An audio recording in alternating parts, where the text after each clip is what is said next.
It's trying to, at least.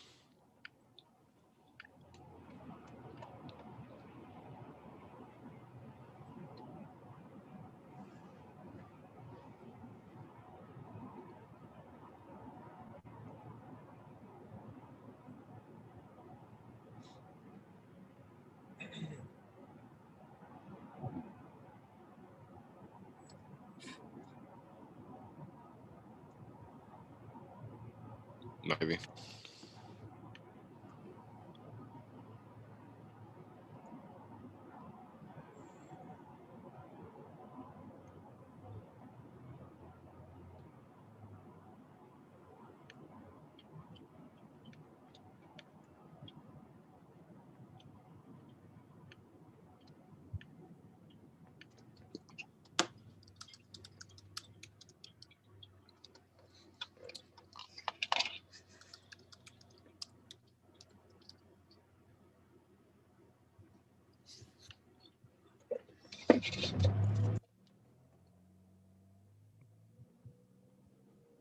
Somebody else check and see if we're live. YouTube is not working for me for some reason. It says we're live on Zoom, but I don't know why YouTube won't pull it up. Let me try my phone.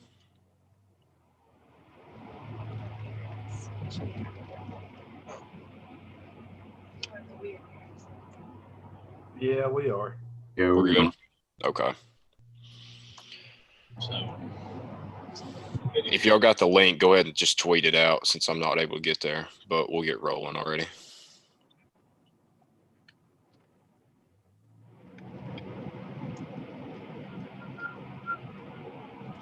All right, 3, 2. What's up, guys? Welcome into episode 7 of the Checkerboard Check-In with the usuals again tonight. It's a fine Thursday night. We've got Keenan, Sawyer, Murphy, and D. Scott joining in on the road. Boys, what's going on? Sir. Good, man. What's up? How you doing? Hey, D. Scott, go ahead and mute yours if it's not already. I think I was hearing a little something there, but it's not too bad, even if you forget. I got you. All right, we'll get into basketball. Anytime it's good to get a win over Georgia. I don't care what sport it is. You got any sport the Bulldogs take an L, I'm happy. So I mean, I didn't get to watch much of the game. My 2 words on the game, my recap is just Keon Johnson. So I'll let y'all jump into it. Y'all probably watched more than I did. I mean, everything I saw on Twitter, it seemed like the offense is maybe finally establishing their foot. Maybe it's going to stay consistent now that we've realized we got 2 insane freshmen that are going to be first-round picks. But that's my 2 cents. Keon Johnson, 2 words. I'll hand it off to y'all. What you got? Agreed. Absolutely. You nailed it. We might have an identity finally for this basketball team. It's good to have 5 or 6 guys that you trust, take over or take a final shot. But it's even better to have 2 go-to players. And, if that's our 2 freshmen, so be it. Springer, 30 points. I'm thinking that's our first 30-point game since maybe a Grant Williams 30-point game. And as flashy as Keon Johnson is, that's how steady Jaden Springer is. He's a rock, and he gets his buckets, and he has his go-to moves, and that little 5 to 8 foot in the lane jump shot for our 2 freshmen is about as deadliest shot as I've seen for anybody in the NCAA this year. But that it all comes back to that Keon Johnson dunk, turning TBA and the Summit into a crime scene last night. It's just stupid. It's absolutely stupid. That was I think it got number 1 on Sports Center. I saw that tweet today. But you should beat Georgia, though. You should beat Georgia, and it's a little disconcerting how they finished that game. And I tune it to youth or a freshman lineup or whatever you do, but you gotta finish the game better, because there's no way that's going to fly, once you get to March and once you get to postseason play. And I think we got LSU, South Carolina, Kentucky, and Auburn maybe left. Those should all be W's. Absolutely should all be W's. And we'll see if the progression continues. Personally, I think the guard lineup is the key going forward. You start James, Springer, Johnson, and Vescovi with a Fulkerson lineup, even when Pons is healthy. I like that lineup a lot. It gets up and down the court, and I think that's when this team's at its best, is when it gets up and down the court. And I think that's the direction this team should head going forward. Yeah, I think you saw last night that they really missed having Pons in there defensively.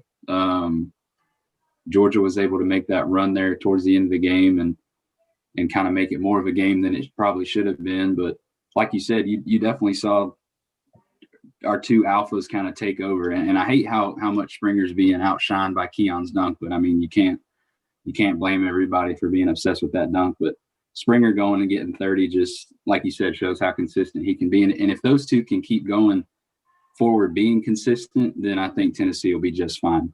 My main takeaway, again, is kind of the same story with Fulkerson. Where was he? It wasn't a great game for him again. To me, he looks like he's dealing with something. I can't. Every time I watch him, it just looks like he's got something hurt with him. He just doesn't look like a healthy Fulkerson at all. No, it doesn't. And I think them sitting Pons last night, even with the sore knee, maybe, and I know you lose a lot if you sit both of those guys, but they've got to find a way, I think, personally, to sit him, Fulkerson, and give him a night, maybe not against LSU, but somewhere you got to find some time to give him some time to heal, because I personally think he's not healthy. So I don't know what you do there, but another great showing from the freshmen, like always. So if we can keep them going, I think we'll be all right. What I like about the freshmen the most is, and I think it was Springer that I saw said it after the game, they asked him how he felt about it, and he said, and this is coming off the 30 piece, he said, we ended that game really sloppy. We turned the ball over a lot. I turned the ball over a lot. It'd be easy to say, well, I dropped 30, I had a good game, and be done with it. He's owning up to what he needs to get better at, what the team needs to get better at. And, I mean, to me, that's a leadership quality right there. And I don't care if he is a freshman, him or Keon, they could say either one of those things because, I mean, quite honestly, they're our two best players. And I think your best players need to step up and be your best leaders too. So, I mean, takeaway, I didn't get to watch most of it. I had to listen to it on the radio. But from the sound of it, especially early in the game, we were getting out on the run. Like Keenan said, we were just going. And I think we hit like 3 threes within our first four or five buckets. I mean, when's the last time a Tennessee team did that? Probably back in the Grant days. So, to me, it's like when the team just plays more freely, where they're not so worried. When they mess up more when they're trying not to mess up, if that makes sense. When they're so worried about running the play the way it has to be run and everything, which, I mean, you want to do that stuff too, but sometimes you can try not to mess up, but you still mess up. And I like it. This team's built to run. I mean, we don't have a big guy who's going to hold us back from being able to get out and transition or anything. So, man, when we get a rebound, take off. Let the boys run. Yeah, I mean, it's kind of baffled me all year that we haven't got out and run more. With you see all the athletes that are on this team, especially the young athletes, that there's so many. If your young athletes get tired, sit them down. Then if they make a dumb mistake, sit them down. Then you can slow down the tempo. But I think we're definitely built, especially like Keenan said, that small ball lineup. I mean, you've seen that get more popular, more shooters on the court, more speed. I mean, that's a lineup that if we can really, I don't want to say develop's not the right word, but I guess it kind of is, just develop it more, especially, what is it, February 10th now? February 11th. Yeah, I mean, you this time next month, you're in it. So it's a good development. Like y'all said, I mean, it's kind of concerning that the young mistakes still rear their head, not closing out the end, letting them. They were never really back in it, I don't think, from what I saw. But I mean, you'd like to see, instead of an 8-point win, you'd like to see that close out to a 15-18. But it's a win. We've seen this team struggle a couple times this year, so after watching that Florida game, I don't think there's much I can complain about with a win, especially an SEC win. So I'll stick with it. It's our best midweek game in weeks. What does Barnes love? He loves guards. What wins in March? Guards win in March. They do. And so I think you have to stick with the guards. I think you need to develop that lineup, grow that lineup, because that's what wins, come this time of year is guard play. And, I think we're just scratching the surface of Keon Johnson and Jaden Springer. And that's kind of scary considering one just got 30 and one may have gotten the dunk of the year in the same game. So, after getting 27 too. 27 in Rupp. So I think you embrace that.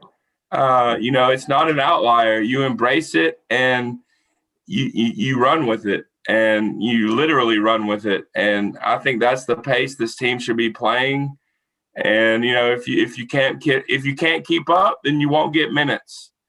So I think this team needs to run and get out and move, and that's gonna bring the offense along. I'm not so sure this team is built for half-court offense, and running will only allow for, more points. What do we score, 89 against Georgia? So I think this team needs to head in that direction, and I think it'll only benefit them come March. My main takeaway from it was, it's kind of been the last couple of weeks. I think I've said it before now. Josiah Jordan-James is the truth. He's becoming – what he was supposed to be, a 5-star out of high school. And you can say what you want about like the expectations coming out, but he's finally, that's why I'm looking at his stats right now. Shockingly, compared to last year, his stats aren't really just exponentially better, but you can tell, he doesn't look lost on the court. He fills out the stat sheet. He's your Tony Allen, if you will, for Memphis Grizzlies fans. He does everything. And one thing that I love about him is you can see him talking to the young guys on the court. You can see him teaching them. And I think he's an extension of, the old guard, if you will, the Grant Williams, Schofield, Alexander Bone team. I think he's our last extension from that team. And he brings that, presence to these young guys. And I love it. I absolutely love it. I love the player that he's become. He looked lost at times last year. And from that to turn into an absolute leader on this team, it speaks to the coaches. It speaks to his development. And, I'm just really impressed with everything that he's become, as you say. Yeah, without him being just kind of that steady presence with Pons and Fulkerson, like we said, that's just kind of – Pons just more of an injury. But with Fulkerson, we don't really know I don't know what's going on, but it's not the Fulky that we're used to seeing that absolutely baptized every Kentucky player last year. So I don't know. It's like, I think we said it last week. If he's hurt, I just kind of come out and say that he's hurt. Like Murphy said, like get him rest, something like when Pons comes back, like, because this is a big game. Is it Saturday we play LSU? Yeah, Baton Rouge. That's a big one. You're sitting at 14-4. 14-5 isn't going to kill you. We're still sitting fine standings wise, but that's going to be a big test of where you at right now, like right before March comes. So I'm excited. Looks like the offense is finally coming through, like we said, and Keon Johnson, absolutely filthy. I don't think so. We'll take a vote. I don't think it was filthier than Admirals. I don't think. Oh no, the Admiral against Mississippi State, that Keon's was good. It was great. Admirals was better. I agree 60. Better. Yeah, I agree 60-40, I think. Yeah, more Admiral. I equate Keon's dunk more with Jordan Bowden at Vanderbilt. I think that's more of a closer comparison. Yeah. I was I mean- there that night that Bowden did that against Vanderbilt, and like I was sitting behind that goal, and when they threw that pass, I was like, "What the heck?" And then Bowden comes out of the freaking clouds, and just oh God, it was the best dunk I'd ever seen in person. And Yes, like sir. where we were sitting, it was all Tennessee fans. That place was going nuts. Murphy, which one you got? I'm more of an Admiral guy personally. Just Okay. the way he throws it down with authority that does it for me. Not to say Keon's isn't impressive, but I agree with Keenan. That's more on par with the Bowden oop from the inbound. The one thing that kind of makes me lean Keon, which I kind of saw what they were talking about. The point they made was, I don't remember who it was. It was somebody on Vol Twitter earlier today, that it is a little bit more impressive when the defender tries to jump with you and gets dunked on than taking a charge. I think it looks cleaner when you dunk on somebody that takes a charge, but I could go either way. I'm not going to complain with us putting someone on a poster after Kamwa got his head dunked on a couple weeks ago. Yeah, So at Ole Miss, yeah. another good player there, Kamwa, that I think's improved. I mean, he's still got a long way to go. Exponentially. He's got a long way to go, but I know there were times last year watching him where I was like, get him off the court, like please. Like he not only was he lost, but he couldn't play physical with anybody. And this year he's looked defensively and rebounding, like you said, exponentially better. Offense, he's still got work, but I've been impressed with him too. Does he look like he's taller this year, or maybe just he looks grown. bigger. He's definitely grown. I've noticed that too. Yeah, he looks more figured out. He looked kind of like a mini Grant last year, like just his size in general. I'm not saying like he was, He's longer this year. He's definitely longer. Yeah, I noticed noticed like that he's too. about a good 6'10" now. He ain't small. He ain't No. small, that's for sure. But that's all I had basketball wise. I'm sure anybody's tuning in, they want to hear.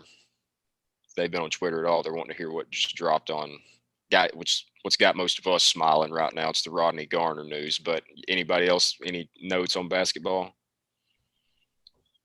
That's it. All right. That's all I got. Feed the freshmen. Move on. Keep feeding them. Feed the freshmen. That's a good way to summarize it. We'll start offensively. Josh Heupel, his first staff at Tennessee as the Tennessee coach, pretty much in place now. I mean, you've always got grad assistants, analysts, stuff like that. But as far as position coaches go, Rodney Garner, obviously. We'll run through the offensive, I guess. We've got we'll start Glenn Ellerby on the offensive line. He was kind of the first one that broke through, offering people. Seems like he's going to be offensive line coach. I mean, with what we've got there.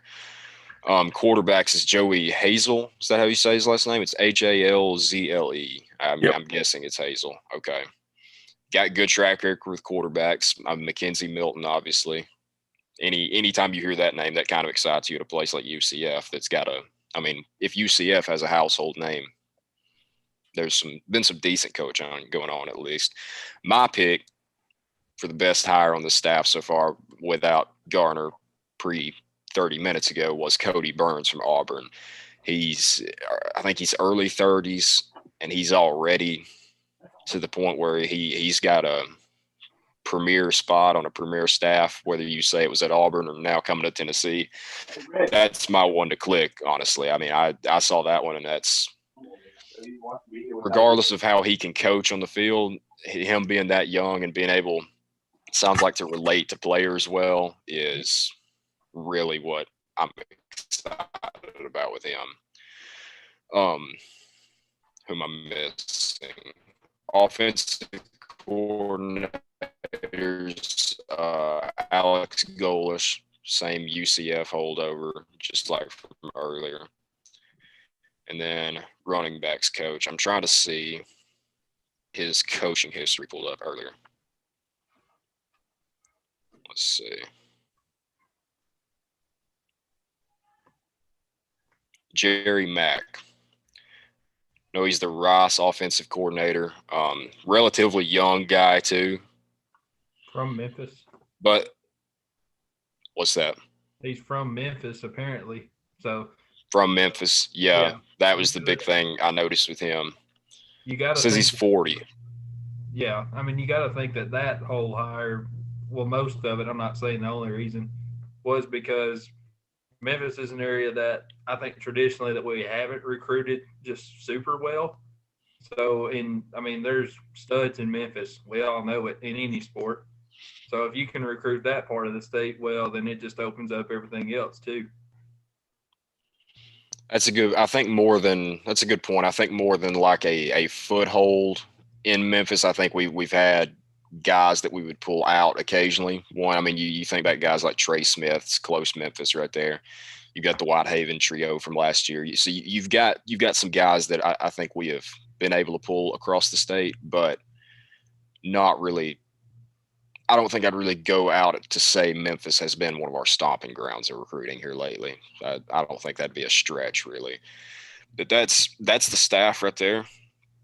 Finished up today on the offensive side of the ball. I mean, I think it's solid. I mean, we'll get reaction from it, but I mean, it's kind of the situation of wait and see, like we've been saying. Because I mean, Jeremy Pruitt's first staff too was a solid staff, and maybe it was a solid staff, and it was more of the head coach that got in the way of that, or maybe it was vice versa. So I don't know if we'll ever really know that. But to me, I mean, I know some people didn't like. I think I mentioned it last week. Some people didn't like bringing over so many UCF holdovers. I mean, if you're scoring 50 a game, why would you want to change it out? I think was my main point with that. Like, so I think Ellerby a huge upgrade on Will Friend as well. I think Ellerby will be a massive upgrade.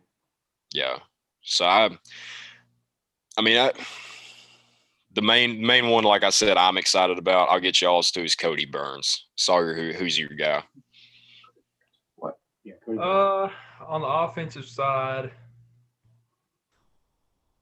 man, I mean, I like Cody Burns too, just because he's established himself as a really good recruiter, and like you said, he relates to players well. I like the running back hire, the running backs coach Jerry Mack, just because.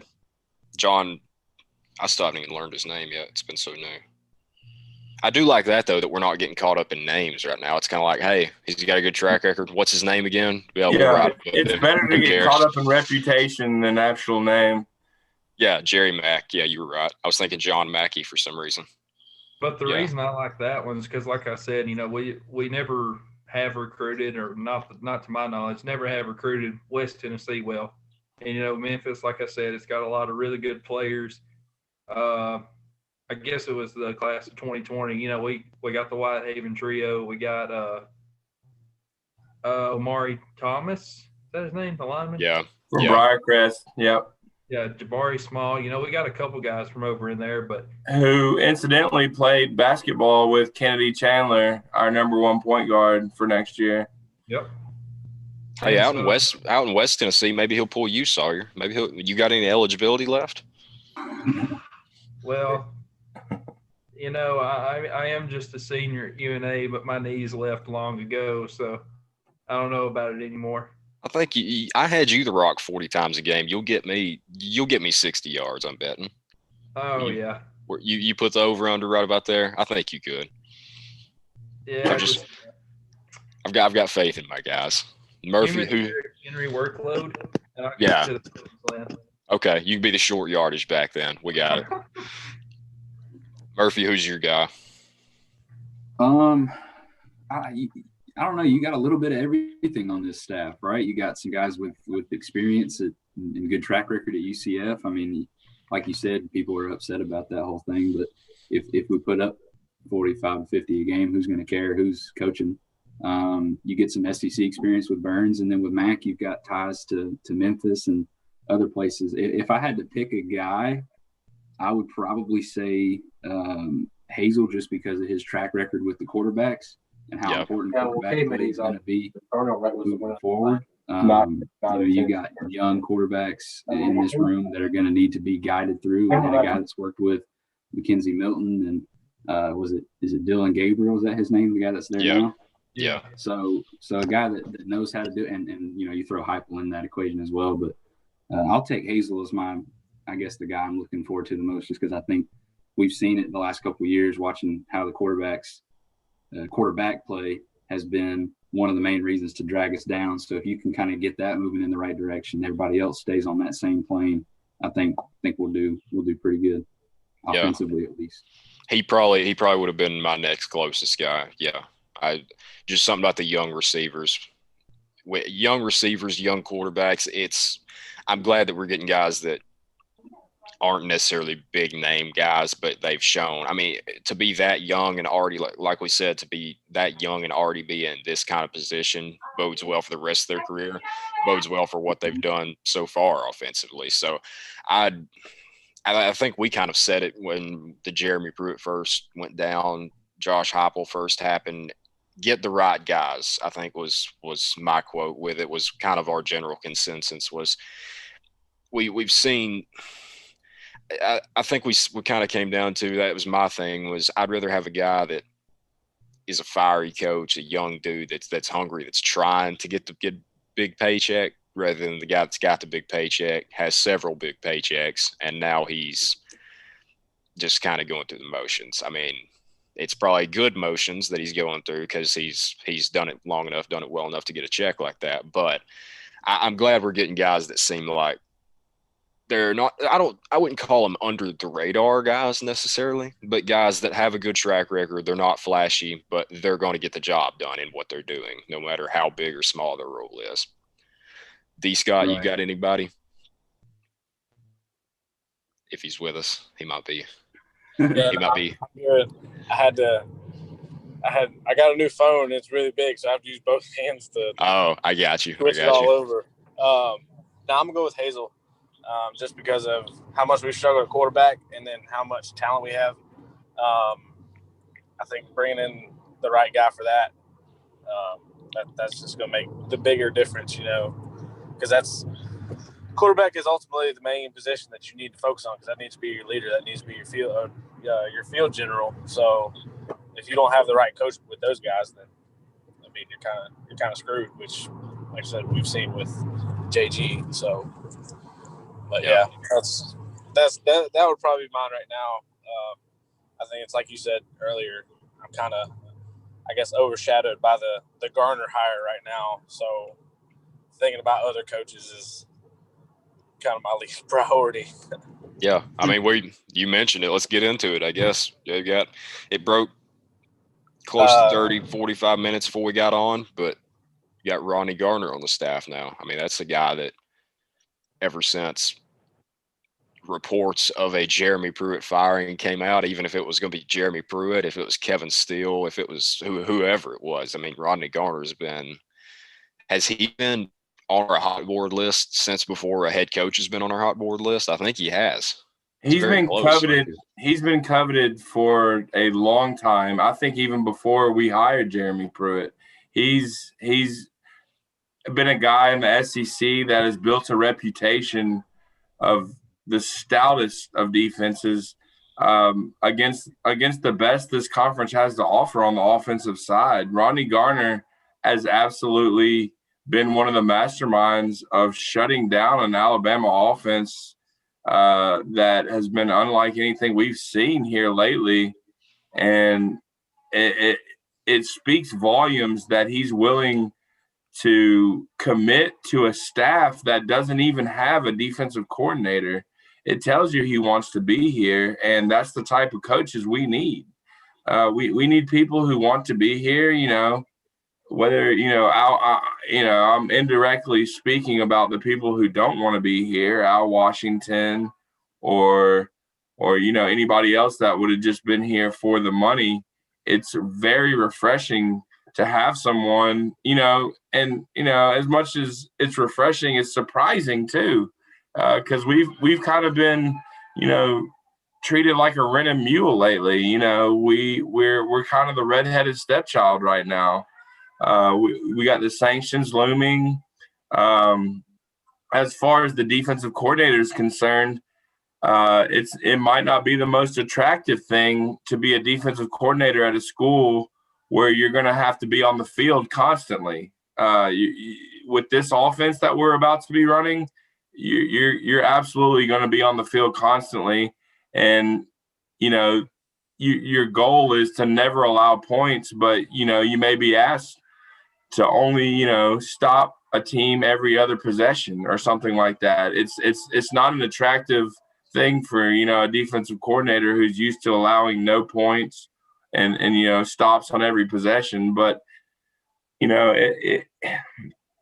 just to have Gardner commit to to a vision, and I think that's a huge step forward for this staff. I really do.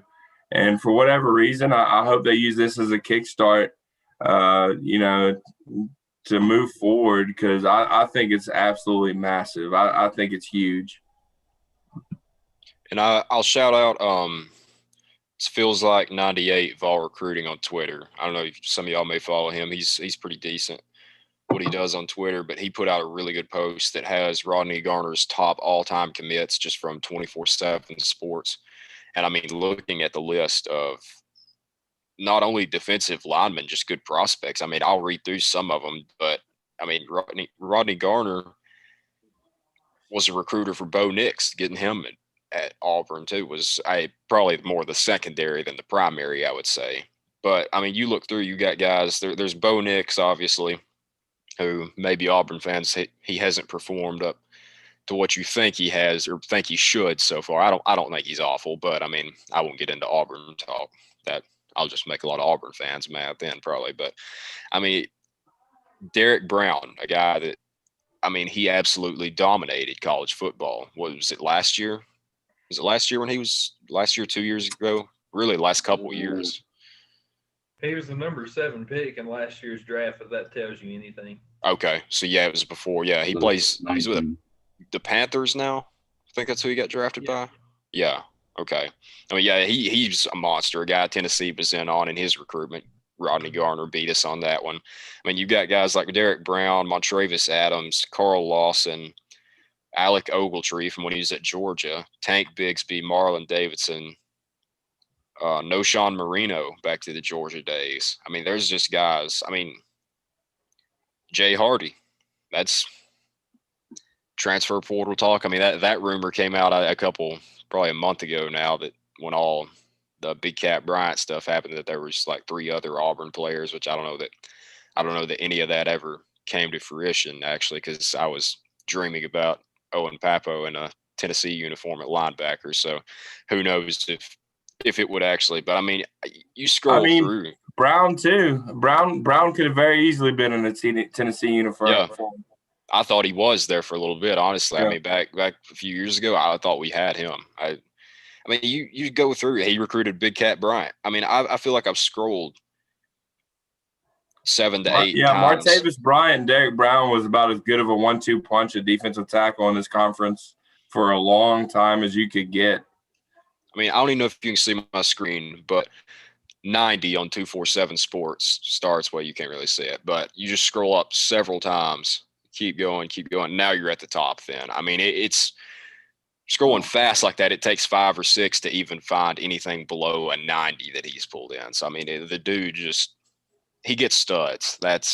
He gets SEC football players, and his defensive lineman, he turns them into dogs too. So, I mean, I've seen some of the reaction come out already. I know our guy Middleton had a post earlier saying, let's get to work. Big money move, something like that. That, I mean, if you're a defensive lineman at Tennessee, your stock just went up by 10 probably. So kind of makes you wonder what Derek Brooks is thinking right now. Just food for, or not Derek Brooks, Dylan Brooks. Derek Brooks is in the Hall of Fame. Dylan Brooks, kind of makes you wonder, where was he leaning towards? Looked like Auburn. So I'm not necessarily saying that Rodney Garner is going to lead to instant recruiting success right now within the next couple hours when he signs a contract. But I mean, they're being involved with dudes. I mean, there's dudes and then there's dudes. When you're involved with the dudes, then you're solid. So his reputation speaks for itself. Absolutely. I can't even form a coherent sentence right now. I'm so excited. So, I mean, it just, I don't know. It's big weight off the chest. I think, with Gardner on board now, as quick as you can find a defensive coordinator, his first line of duty needs to be to get in Henry To'oTo'o's ear and convince him that, his best opportunity moving forward is at this university. I've seen the crystal balls rolling in for Alabama and all that, but he's not gone yet. And, if you can hire somebody competent to go along with Rodney Gardner and, everything that we know this offensive staff is capable of, that's something you can sell a young athlete on. And, if I was in Henry To'oTo'o's shoes, I would still want to hear the pitch. I absolutely want to still hear the pitch. So, as far as Kickstarters for this recruiting class goes, though, there's nothing bigger than Ty Simpson's commitment in a few days.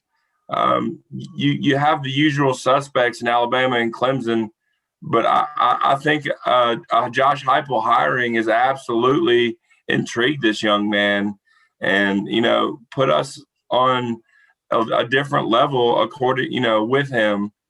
So, I think we're in a good place. A lot of people think he's going to pick the established blue blood, but I think we're in a good spot with Ty Simpson.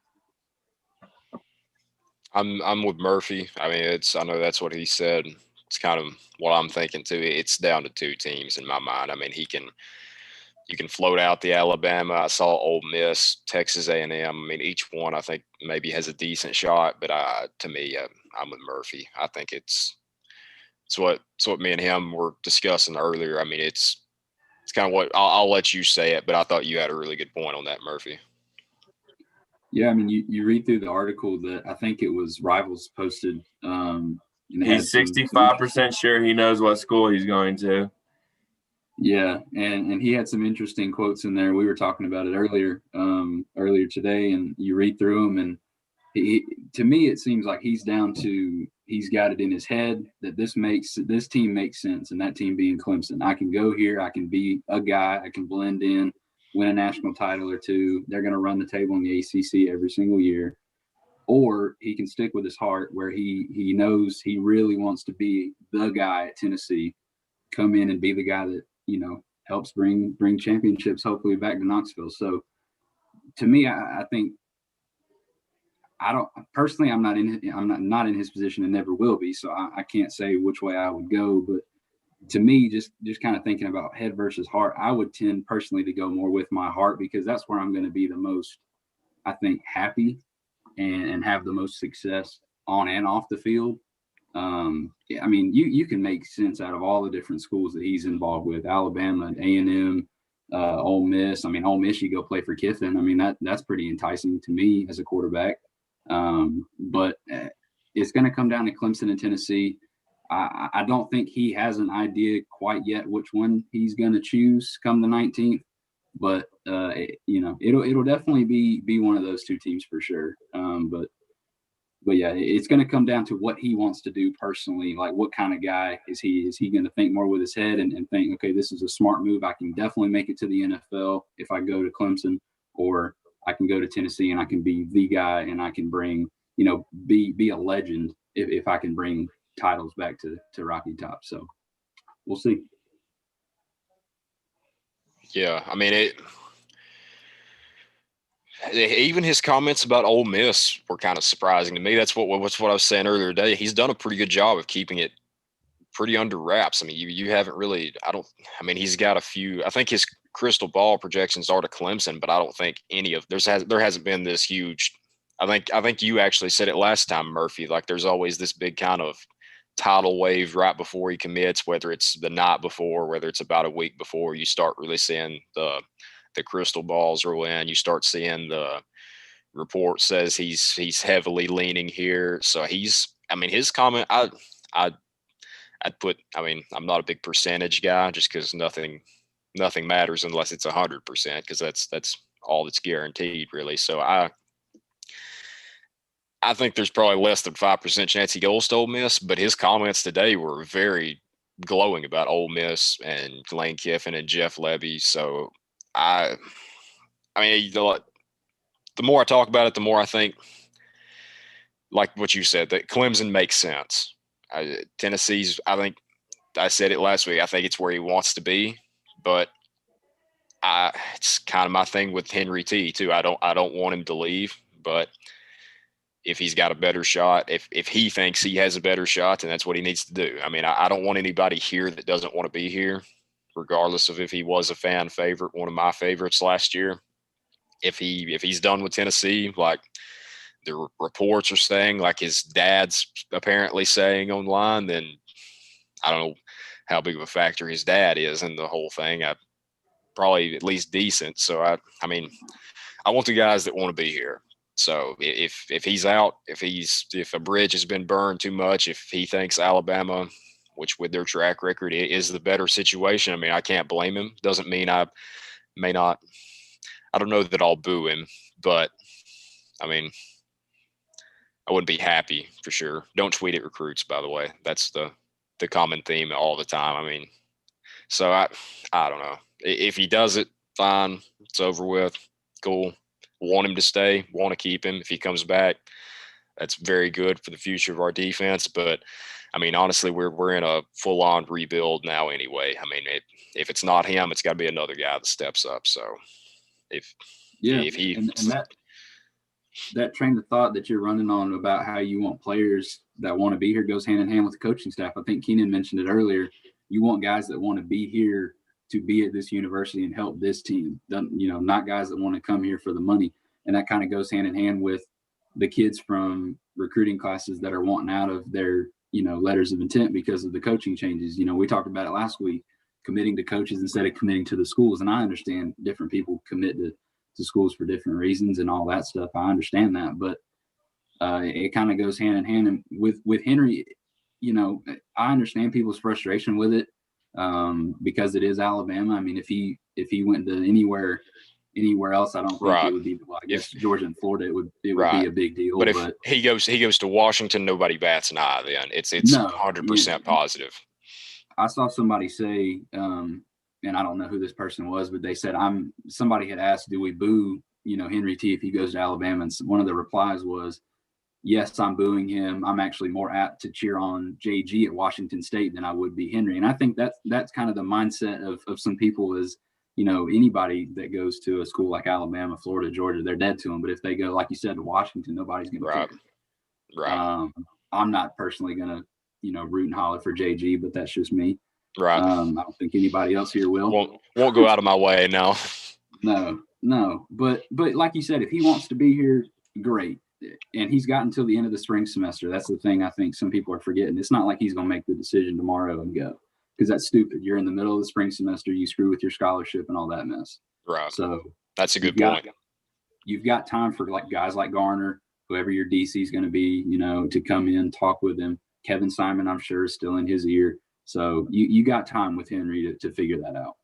And the reports coming out saying, like, I mean, I checked at like 2:00 today, so I haven't checked within the last 5 hours really. I mean, the reports, like one tweet that came out that Keenan referenced too, because I saw it too. I think it was 24/7 Sports, like their main page, was the crystal balls are rolling in. When I checked, there was only 2. I mean, there were 2 for Alabama, and they were both Bama writers that had put them in. So I mean, it's not like we've got Tennessee guys, Trey Wallace, Wes Rucker. It's not like we've got guys like that are saying, hey, yeah, it's pretty much officially done. So, I mean, there's definitely traction to it. There's definitely the reports aren't coming out of nowhere, obviously. I mean, if you read his dad's comments, then his dad, I think, is pretty clear about he thinks he need to go somewhere else. But everything you were listing there it goes hand in hand was, I mean, I think it goes back to Ty Simpson too, about guys that want to be here, guys that don't. That was kind of my main thing. And if you say it now, you kind of people think you sound negative. But if he chooses Clemson, if he wants to go be that guy that he's going to sit behind Ugalele for a year, and then maybe it's his, maybe you have to battle somebody else. But you go through the ACC. I mean, let's be honest. As long as Dabo Swinney's there, are they ever going to be challenged? Really? I mean, you'll have a It's team. the easy way. It's the Right. easy way. I mean, you'll have a team, and you see it all the time. It goes through Florida State. I mean, North Carolina's on the upswing now. You've got teams like that, but as long as Sweeney's there, I mean, Clemson's. It's not guaranteed that they're the top dog, but I mean, going back to percentages we were just talking about, I mean, you can't get much more certain without being certain. So that was my main thing as you were going through all the. It goes hand in hand with this and that. I mean, that goes back to Ty Simpson too. If he wants to be the guy, wants to come back and build this up here, then let's ride. But if he kind of wants to be that guy, that, I mean, I understand you want to go to the NFL, you go to a place like that, and the odds are definitely stacked in your favor. But I hope he's the kind of fighter that wants to come here and say, hey, you know, maybe we suck for 2 years. Maybe it's uncertain at times. Maybe my draft stock lowers, and that's hard. Like you said, that's hard to. I've never been in that position, won't ever be in that position, and frankly, was never good enough, never athletic enough to be in that position. So I'm not gonna dog a kid for where he wants to go, but you hope that he leans that way instead of the, I guess, the normal, the status quo, I guess is the best way to put it. So that was, you made a lot of good points there, but that kind of goes back to you just want guys that want to be here. That's whether it's coaches, assistant coaches, athletic trainers, strength staff, the water boy. I don't care. I want them to have orange in their blood, I guess is my thing on it. Right. You know, And yeah, go ahead, Murph. Well, I was just saying, you know, as much as, you know, I want somebody that wants to be here, you know, I think this recent hire, you know, as many complaints as people are going to have about Heupel, it gives us a chance with, you know, a lot of different quarterbacks that we may have not had a chance with. And I hope they're in, you know, and I feel confident they're in Ty Simpson's ear every night. And, you know, I think it's something that he can be successful with. And I think it's something that can get him to the next level. Absolutely can get him to the next level. You know, if you're, you know, a Dylan Gabriel or a Mackenzie Milton, you know, these are names that are not near as talented as Ty Simpson, but, you know, names that Josh Heupel have been able to, you know, make successful. And, you know, it's very intriguing for any quarterback. And, you know, I think it gives us more of a chance than a lot of other hires that we could have made with people like Ty Simpson. That's true. I think Murphy's main point, I think mine with it too, is Heupel has the success, but he has it here. You on this level. You've got Dabo Swinney has it on this level, and Dabo Swinney's done, like, he can do it at that level. Heupel, it's, yeah, you've done it here, but we've had guys that have done it at Louisiana Tech, Cincinnati, UC, or not UCF yet, but can you do it on the big boy level? Right. Can you do it? Can you do it with when Rodney Garner's boys are coming to take your head off? But now we've got him, so hopefully. I mean, I love it, man. That's huge. It's absolutely huge. What I was looking at too, his salary at Auburn was only $500,000. I mean, that's, I guess, for a position coach, that's kind of, I guess it's on the upper end. But for a guy like him with the track record, and that's what I saw too. He was defensive line coach, but he had the title of associate head coach too. That kind of, I wonder how much we're going to pay him, but that could have done a lot worse, I think. I mean, the fact that he will take this job without having a boss, basically, it just speaks volumes for how much he wants to be here. And like you said, for guys like, you know, Daryl Middleton and what's the kid? Emerson, Greg Emerson, and all these defensive linemen that we are bringing back, you know, that just increases their stock exponentially. So, it can't be measured. I have people coming in the room telling me right now, do you know that we just hired Rodney Garner? People that don't know much about it. And it's, it's very refreshing. It's the first hire we've made since firing Pruitt that is a surprise, or a pleasant surprise, I should say. So, I absolutely, I love the hire. I love the hire, and I'm glad he wants to be here. And that's the best part.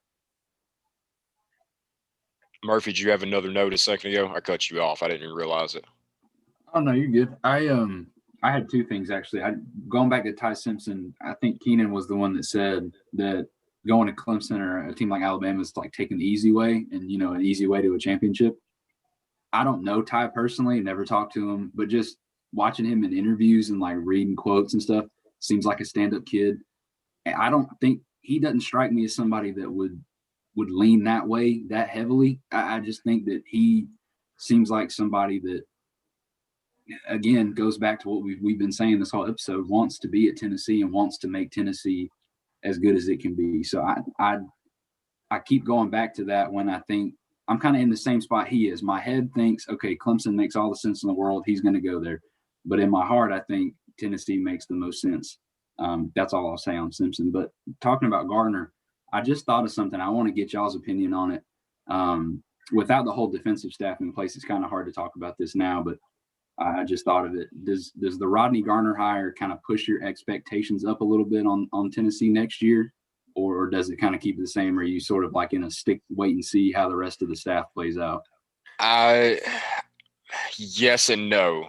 I don't know if necessarily for next year, but yeah, I would say so. I don't know how much he's going to – I guess it's going to depend on what spring practice looks like this year. I'm guessing we're going to get a full spring practice. Obviously with restrictions still in place. So, and we've seen – I don't want to downplay that because we've seen what that can do to guys like Wanya Morris this year, where he's missing a month and a half at a time being out like that. So to answer your question, I don't know how soon you expect to see it, but with a guy like him, kind of like what Keenan said, what we've all said, really, he's going to produce. It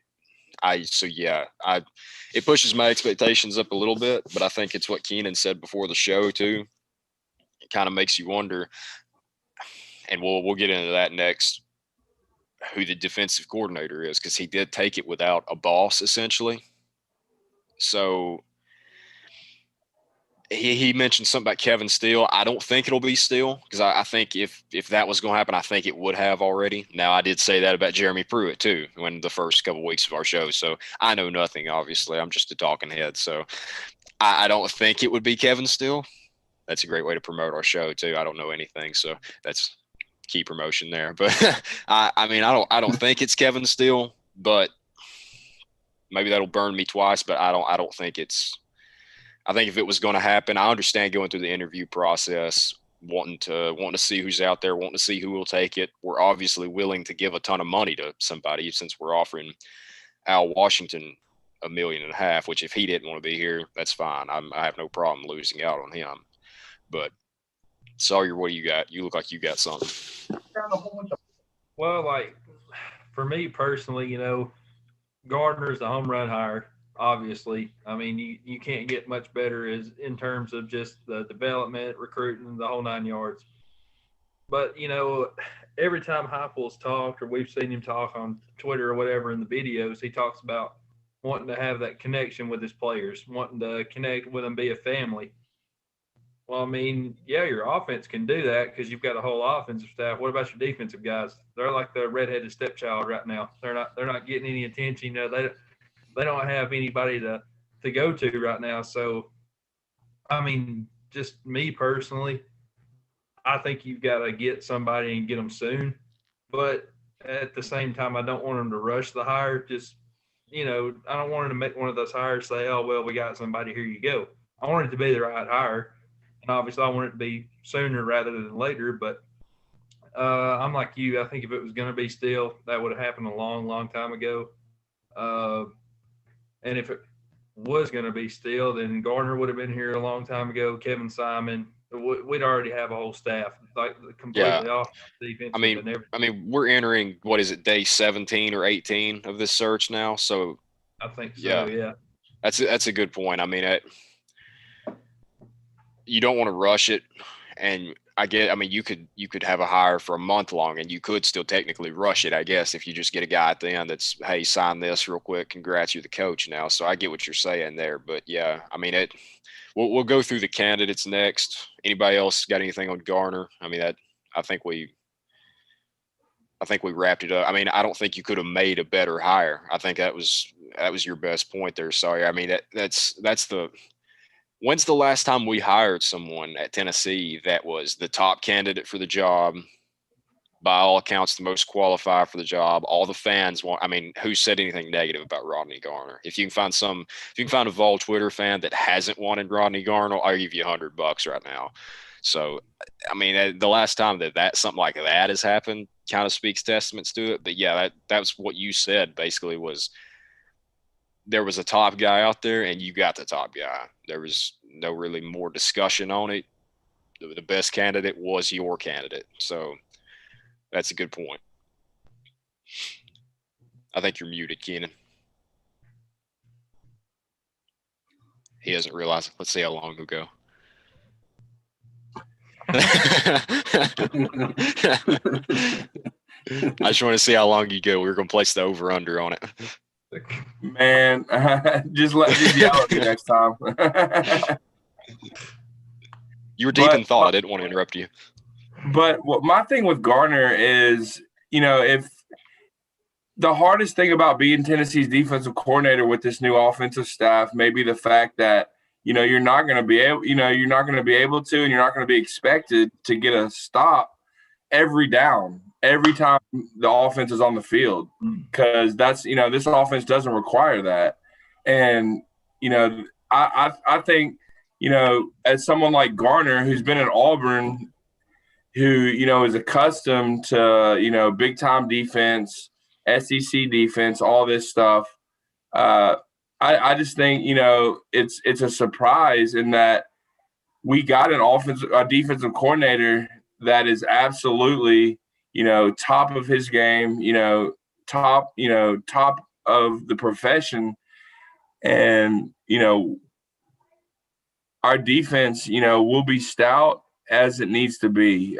We don't need to get a stop every possession at all. If our offense lives up to what it's supposed to be, then, our defense will only need to get a stop every second or third possession. So, that's something a defensive coordinator maybe not want to accept, but that's what we need right now. And, just to get Rodney Garner in that capacity, it's huge. It's absolutely huge. It speaks volumes. And I guarantee you there's some other coaches around this conference that did not think we could ever make that hire. I guarantee you there's some coaches that did not think we could make that hire. So I think there may be, like I said last week, I think there may be a little luster left to this job. People actually might still want to be here. According to popular opinion, that might not be so, but I think people still want to, coach at Tennessee, and the Rodney Garner hire says that to me. Yeah, that's all I had on Garner. We can get into defensive coordinators. I mean, there's still nothing solid, really. I mean, that could change. That's why I'm checking Twitter right now, just seeing if, the way news breaks for Tennessee, sometimes it's a combo effect. So I just making sure. I think Garner on staff. I think Garner on staff could actually absolutely, move the process along a little faster now. Because he is an absolute proven name in this industry, somebody that's well respected, and somebody that people like to work with, and actually absolutely has one of the top reputations of his profession. So I think we just, streamline the DC process. Absolutely. Seems like the three names that are out there right now are Casey Rogers, Tampa Bay Buccaneers. That's a new one that's just come out the last couple of days. Not shocking after the Super Bowl. You've got Wofford's head coach, which I've forgotten his name again now. Conklin. Yeah. And then besides that, I mean, like we said, Kevin Steele is still being floated out there. You haven't seen nearly as much smoke now as you have, I guess, when the higher fire first went down. So that's kind of something I want to get y'all's opinion on. Even if he's defensive coordinator, if he quits, to my understanding, he has to pay the buyout. He doesn't get his buyout money then if he just quits. Hey, maybe I'm wrong about that, but if he's here and he don't want to give up that buyout, maybe, because I kind of think if he's been told officially or on the record or off the record, hey, it's you, or hey, it's not you, maybe he hasn't been told that yet, which probably isn't a good sign. I feel like I feel like he should have done that already, just my opinion, if he hasn't already. So maybe he's linebackers coach, Kevin Steele. I mean, maybe he's outside linebackers, safety. I don't know, insert whatever position you want. Maybe we've got to pay him the money. Say, hey, quit and pay your money and get out, or you can coach linebackers then. And I mean, I don't want it to feel like a hostage situation, because that just goes back to get guys that want to be here. I mean, I don't want him collecting the check and falling asleep in the theater room in the facilities every day just because he won't quit to give up his money. Now, if he does that, then go get Roman Harrison, put Kevin Steele at quarterback then, and say, hey, Roman, go have some fun now. I mean, if he's trying to screw us over like that. But so that kind of, I didn't know if y'all had any takes on that or not, but that was kind of my thing, is maybe he knows something that isn't necessarily a coordinator job, but maybe we're looking at a linebackers coach, Kevin Steele. What do you got, Murphy? I don't see a lot of people just knocking on Kevin Steele's door right now. So, if nothing else, this may be his only option. So, he's familiar with Garner, and I'm sure it's attractive that, they could be on the same staff together. I think, that, over time in the past, 5 to 7 years, that's proven to be one of the most potent defensive staffs in the SEC is Garner and Steele. And, I think it's something that immediately, registers respect in the SEC.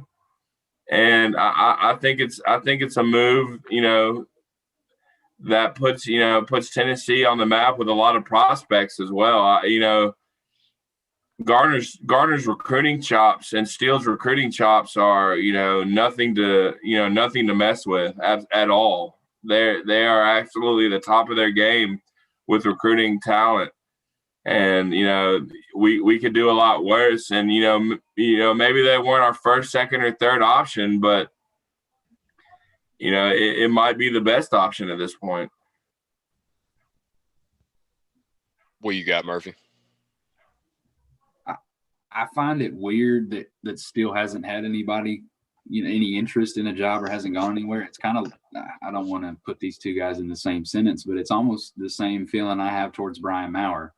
Like, what is Maurer doing? What is Steele doing? Is there something about Steele that we don't know that isn't attractive to other people? Because, I mean, this was a dude, like you just said, has been at Auburn for this amount of time and has a pretty good defense every single year. So it just seems a little odd that he's still, in Knoxville recruiting for Tennessee when he doesn't have an official position. That's kind of weird to me.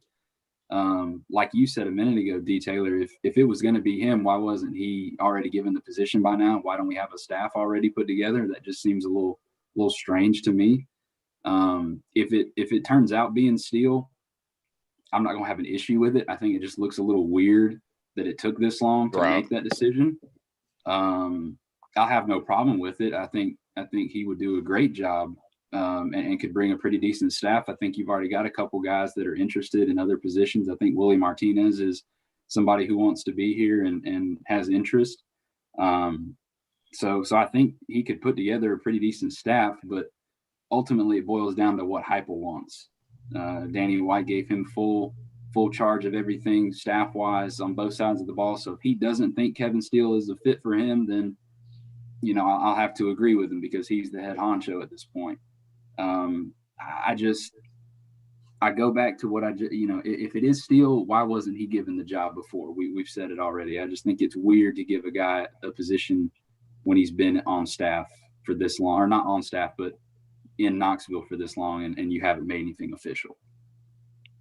Right. It was like my point on what Sawyer said earlier. I understand wanting to look at guys, wanting to see what other options are out there, but that takes a couple of days, I think, of getting some prospects, maybe interviewing them, especially with so much done on Zoom now. You're not having to fly all over the place. So that was kind of my thing then, especially if he, which you said recruiting for us, if he is actually recruiting for us, that just, I had read that some other places. So if he actually is, I mean, that makes me think, like, I don't know that he would be down to the level of an analyst, anything like that, but position coach, I mean, it wouldn't shock me either way. But yeah, if he's recruiting for us, he better be here, because I know as a prospect, if a dude comes in, and that's kind of what the point we made earlier and the point I made on the last show, if I'm a prospect, I'm going somewhere because I like the school, not because I like a coach. Because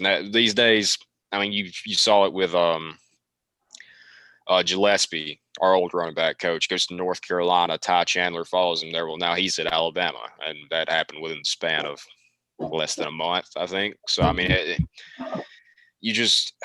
don't know. If he's recruiting for us, like, I hope he's here, because that not only does that look bad on the football program, that looks bad to recruits too. Sorry, you got any closing thoughts on Mr. Garner, your coach? I'll just go back to make the right hire, man. That's all I've got to say on the matter. I mean, I agree. Make the right hire. And I think Rodney Garner makes that hire a lot easier now. I agree with Keenan.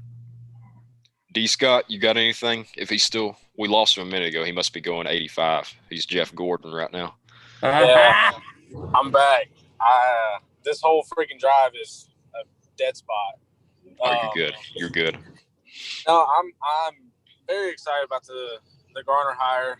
I know I talked about it a few weeks ago. I really want somebody that knows what to do with the defensive line. That it's going to make sure the guys are just absolutely dominating the line of scrimmage, that can take some of the pressure off of the linebackers in the secondary, or work in tandem with the linebackers, because I think we have some solid athletes there.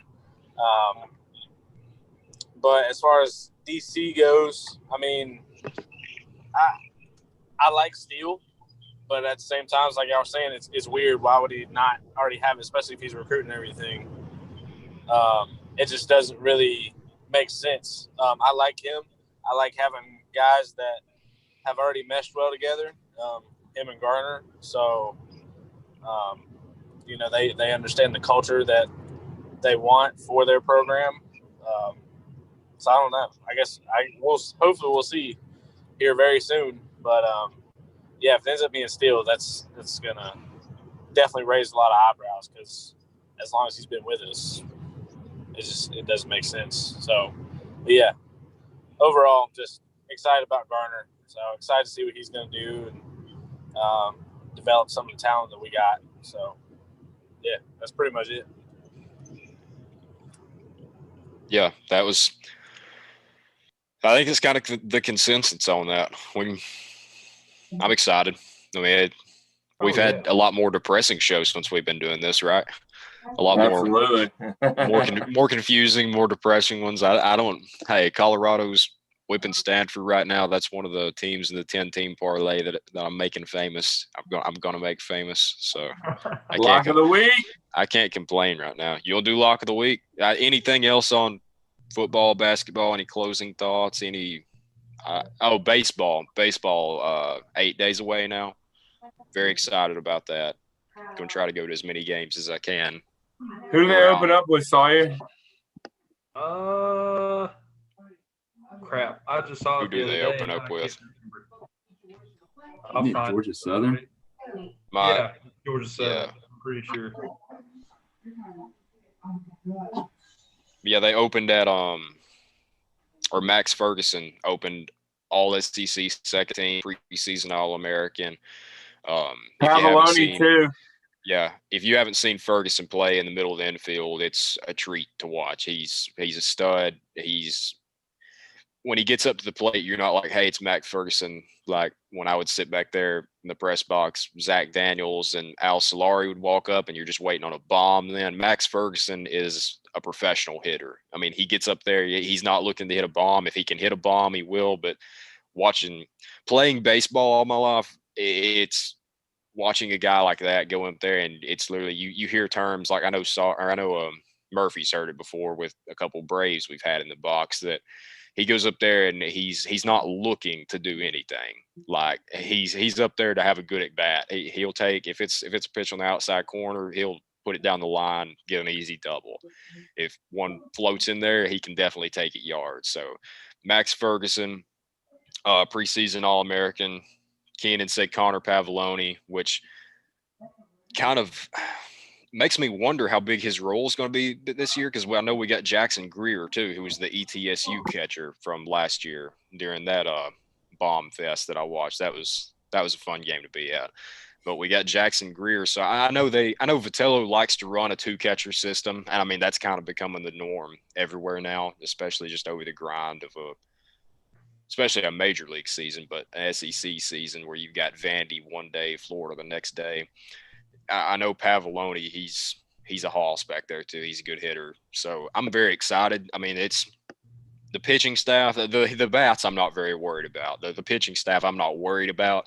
I just think it could take them a little bit to get going before they really get into full form. But that's the good thing about baseball. You've got, what do they play, 60 games close to it?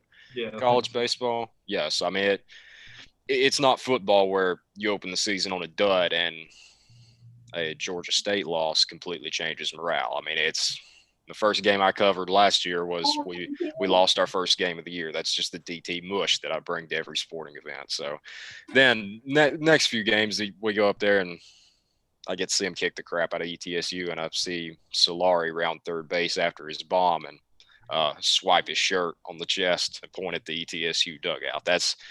It was 30 degrees. It's cold, but that'll get your blood flowing watching. The team under Vitello, the best way to describe them, they have swagger. They'll play with anybody you want them to. They'll play a high school team. They'll whip the crap out of them. They'll play an MLB team and they're not scared. They'll play. And I think that's a big product of so many of those guys were brought in when Vitello was in that first class that they had to play young and they had to grow up then. And now you're seeing what we've hoped was going to happen. Exactly. Right. And that's what I was about to say. He's starting to stack talent. He's starting to get a reputation for stacking talent. So, I think, sky's the limit for him. There's always the possibility that he could leave for another job, but right now, yeah, I don't want to say it. I don't want to say it. I know. He's the best coach we've got on campus, and we have for a while. It's been I will die on that hill. Tony Vitello's. John Curry did one thing, or no, not John Curry. Was it? Yeah, John Curry did one thing right, hiring Tony Vitello. Absolutely. Yeah, we'll be up there. I mean, they opened third in the SEC East this year in the preseason rankings, which you hear third, you think football, you're like, the usual Georgia, Florida. Baseball, a little bit different. You've got the bottom dweller with Vandy. Baseball, they're far from a bottom dweller. What is it? Vandy, Florida, Tennessee? Vandy and Florida right above us, yeah, which are the usual. Florida stout. They gave Florida the majority of the first place votes, and what I saw, they had like 13 out of the 14. In baseball, Florida stout, Vandy stout, Mississippi State's always stout. Kentucky has their years where they're a good program. They have better years than others. A&M's good, yeah. Mississippi State's very good. LSU's always good. LSU, Arkansas. Yeah, Arkansas. Good. So Alabama kind of sucks at baseball. That's always good. Yeah, that's always fun.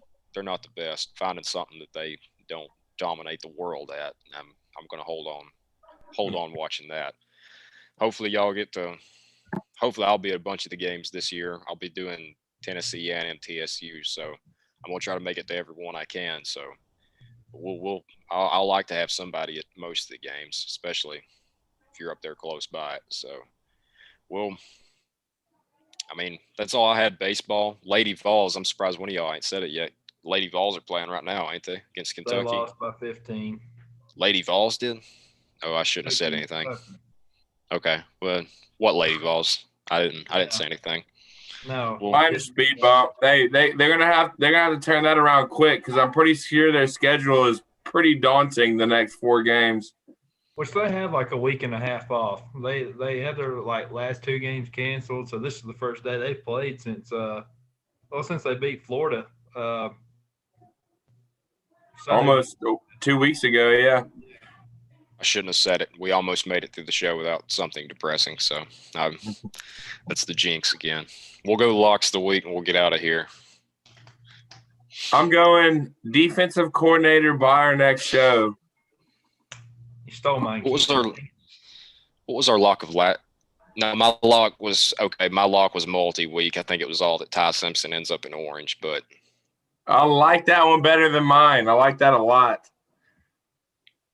I think pretty confidently, I'd say 80% we have a defensive coordinator by this time next week. So percentages mean nothing. I just pulled that out of thin air there. But if you're already hiring defensive line coaches, then coordinators got to be soon to fall out of thing. But I didn't think we'd go 16 days. And that's not a knock on Heupel or 17, 18, whatever it's been now. That's not a knock. It's not a knock on him. I mean, there's players in the portal is really the only reason I can think to get one in quick, but you want to make the right hire. I mean, it's February. There's not much going on. It's not really a huge time of year recruiting wise. So especially when it's a top 3 at his position D-line coach that you're hiring.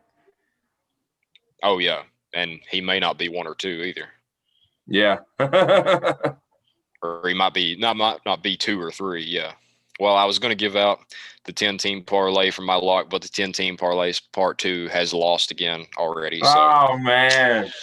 My new lock is that I will never lock a 10-team parlay. That's my new one. So, I'll see you on your next one next Thursday. Maybe 2 hours from now, but okay. Pac-12 after dark is coming. But that's all I got. Any closing thoughts?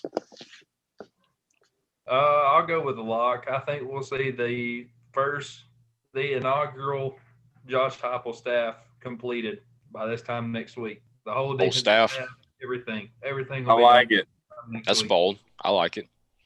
Well, I mean, it's not that bold, really. I mean, defensive coordinator, linebackers, which 1 or 2, however if you want to, guys, for your edge rushers, I guess, which we've got money coming out of our ears, apparently. So, yeah, you got to hire one to just stand back there and take a beating from them, I guess. Then you got defensive backs. I mean, and special teams. So you've got 5 spots left, really.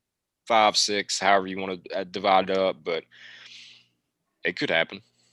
I could see it. I mean, I would say coordinator for sure, though. There's got to be. Murphy, we've all got a lock. What's your lock?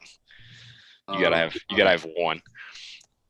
I know there's something. This time next week, we'll have because it'll be the 18th. It'll be the night before Ty Simpson makes his announcement. We'll have a pretty good idea when we discuss next week where he's going to go. I'll say we'll have that pretty much already predetermined due to people ruining it and stuff like that. But I'll go with that. I'm not too confident on the staff thing. I think it's possible, but I'm not gonna lock nothing in yet. So. What's the lock of the week without locking it in? Come on now. No, I'm just kidding. I know. But yeah, I don't know if I'd go whole staff like Sawyer, but yeah, I'd say surely we'll have a defensive coordinator. Hope to God. Something, man. Hope to God we man, my belief bone has been shattered for a long time, man. D Scott, any closing thoughts? He's at the last lap of Talladega right now, though. I got a lock of the week. What's that? I'm going to take the over that I make it to Charleston hitting more than half a deer. Nice. Well, I hope you hit Nice. the under, brother. It is dark, it is foggy, and I have seen a ton of deer. So I'm just waiting for one to pop out, and I'm plowing through it. I'm glad that you said it at a half, because it would either have to be 0 or 1. If you hit half a deer, then you need to get out of wherever you're at. You're at a weird part of the country. There man. there may be one already dead in the road. That counts. Oh, okay. Yeah, we would have a push in that situation then. Vegas wins on pushes. Vegas wins on D. Scott hitting roadkill in the side of the road in rural Virginia. Or Charleston, South Carolina. Yeah, okay. Yeah, I will never make this drive at night again.